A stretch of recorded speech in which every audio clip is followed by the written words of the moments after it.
Welcome, fellow Stardust. Are you ready for a scare? I see you came back for more. If you're new here, buckle up. And thank you all for joining me today. My name is DeRay, lover of all things dark, creepy, and weird. Today's film review is going to be on Rob Zombie's The Devil's Rejects. What police have uncovered reads like this. Words can't describe it.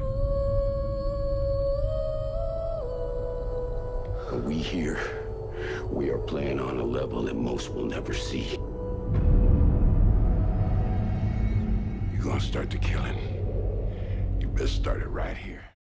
I'll be giving out some spoilers, so fair warning, but if you haven't seen this film, it definitely won't ruin anything. The film starts out with a standoff at the house of the Firefly family between them and the police department.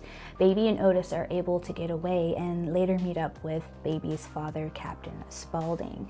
They are then hunted down by Sheriff Wydell, who is avenging his brother's death that we witnessed in the first movie. All the while, they continue their murder spree. Released in 2005, it took 30 days to shoot and $7 million and earned $17 million at the box office. It stars Sid Haig, Sherry Moon Zombie, Bill Moseley, Leslie Easterbrook, William Forsythe, Jeffrey Lewis, Ken Foree, and Denny Trejo, who you see in the Unholy Duo. Karen Black didn't make it back to the second film because she was asking for too much money, so they ended up getting Leslie Easterbrook instead, who does an amazing job as well. I love them both. I don't know if this was on purpose or not, but at the beginning of the film, I couldn't really tell that it wasn't Karen Black at first, or I just took for granted that it was going to automatically be her, but I didn't really know it wasn't her until we see her in jail. It seems like she might have gotten in there last minute because she talks about not having all of her lines memorized because she had just gotten the script. A lot of the names in the film are from Groucho Marx's Animal Crackers, an ode to one of Rob Zombie's favorite actors. Rob Zombie says he usually gravitates toward the more unknown actors. He puts Jeffrey Lewis in this category, saying that whatever star that he's working with, he always steals the screen. When Rob made Corpses, he didn't make it with a sequel in mind. It was meant to be just a standalone film. But when people approached him about a sequel and threw money at his face, he wasn't going to turn down money. You got somebody throwing money at your face for a film, you make a film. While he was given the money for a storyboard artist and used the storyboard artist, he didn't use the storyboards on set. He said that talking with the storyboard artist and working out all of his ideas was enough for him to be able to work out the shots that did and didn't work, but he never brought the storyboards to set. Rob Zombie didn't want this film to be as cartoony as the first film, and so he kind of gives us a bit of a different vibe. We see this literally when Captain Spaulding goes to the hotel and washes his face of his clown makeup. And then for the rest of the film, we see him normal like the other two. Also because of this, in the editing room, he decides to take out the scenes with Dr. Satan, who we saw in the previous film, because he felt like it just was a bit out of place. And unfortunately, because we take out Dr. Satan, he also takes out a scene with Rosario Dawson, which would have been cool to have her also get her start in this film. Rob Zombie loves to do test shots. He'll do multiple test shots for every scene if he could. He likes to see what could possibly go wrong, and then fix that before the actual shoot day. While I can get behind that, from experience, it is very difficult to predict every little problem that could go wrong, even ones that have happened during a test shoot, especially when you're shooting outside in uncontrolled environments. You could plan for a million years and still something will go wrong on the actual shoot day. Rob Zombie is a pretty lax type of director in that he is not so rigid on his plan. If his actors like saying a line a certain way versus the way that it's written, he'll go ahead and let them say it the way they want to. That way they feel more comfortable.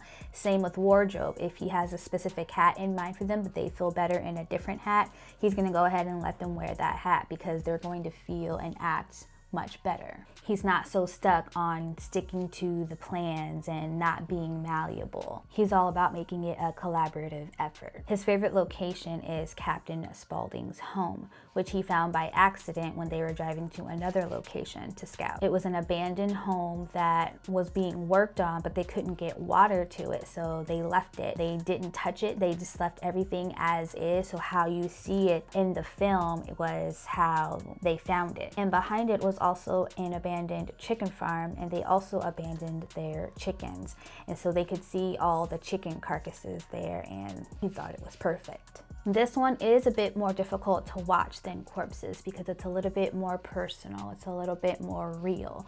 We get to know them a little bit more. We don't really have a reason to like them in this film, but they just look cool being a few badasses together. And Sherry Moon Zombie is so cute. She's just great to look at the entire time, even though we really want to hate her. So while it is a very different tone and different setting, it is still very gritty and very satisfying for horror gore lovers. He likes the 70s and again took inspiration from Texas Chainsaw Massacre, and this time from Bonnie and Clyde, The Wild Bunch, and The Badlands. He wanted to create something like a horror Western. He also gave an ode to other horror filmmakers by giving a bunch of small roles to a bunch of actors who were in a bunch of those horror films. He hired a cinematographer who had just done a documentary. He was going for a handheld documentary look, and I just love the camera work. There's one scene where the camera does this little rotation. To me, it illustrates baby's insanity. She's there, but not quite there, and she's just really crazy. I really enjoy the playful transitions, especially with the music. The music kind of will mask the mood or change the mood abruptly, and I love how he played with that. And while he was trying to stay away from a cartoony look, it's funny how some of the transitions are sort of comic booky. Not totally like a comic book transition, but you can kind of see what I mean with these transitions. It took them 8 different cuts to get the R rating they were seeking. They didn't want this to be N-17, that way it could be released in theaters. They ended up having to take 2 minutes out of the hotel scene, which is a very difficult scene for a lot of people, so please be warned about that. It was actually so terrible for Bill Moseley to have to do that scene over and over. He finally had to go to Rob and say, hey man, I'm having a hard time doing this scene over and over. And Rob Zombie just said to him, well, art ain't always easy. Or no, he said, art ain't always safe. And he was like, well, I guess that's right. And I just went back to work. That scene wasn't very hard to make everybody look and feel miserable because they were. They were in the middle of the desert and it was hot and they were really tired of being there and waiting around. In another very short scene, Sherry Moon Zombie has to cry with William Forsythe. This is so difficult for her that she ends up not being able to come back to set for 2 to 3 days. The whole time I am on edge. They have started the film with a shootout, and the whole film is basically them going on this murder spree while the sheriff is on his rampage. And different scenes kind of push me further and further to that edge. We've got the ice cream scene where they're driving, and just that bickering banter back and forth just makes for an uneasy moment. They're supposed to be a family and they're acting just like a family, but it's scary. It's creepy and it's scary. It's weird seeing them normal, and it's just weighing on our brains that we're about to see them probably kill somebody else very soon, or each other. Another example is when they're in the hotel and Otis is just waving his gun at everybody, and it's so obvious that the gun's gonna go off accidentally and shoot one of them, but it doesn't. But the tension is still built by everything else happening in that scene. Another example of this is when the family goes to Captain Spaulding's friend's house and they're just partying, having a good time. It seems a bit too good to be true, and we're just waiting for the bubble to pop. And it takes a very long time. We leave this scene and go to a couple of different ones and eventually come back, and finally we're pushed over the edge and we see them get captured. And now we're not too sure if we're happy about this or not, because we see that the sheriff has basically lost his mind. He just killed Mother Firefly while she was locked up in her cell, and now we know that he is likely going to do the same to the rest of them without giving them due process. Do they deserve due process? I don't know.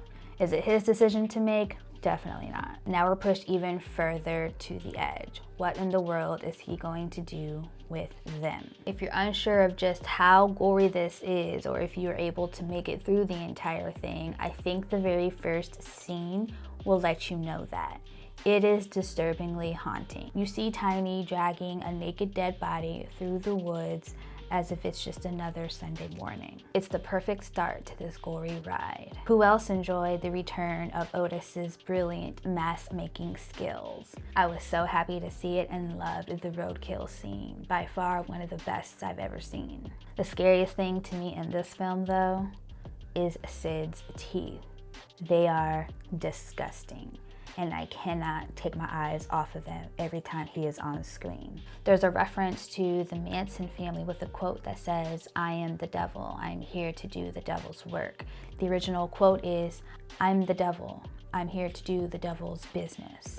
I love how Rob Zombie sprinkles a bunch of references throughout his entire film. So in the last scene is their big capture, and it's basically 6 minutes of Leonard Skinner's Freebird and them running into the police department again, just as they did at the very beginning.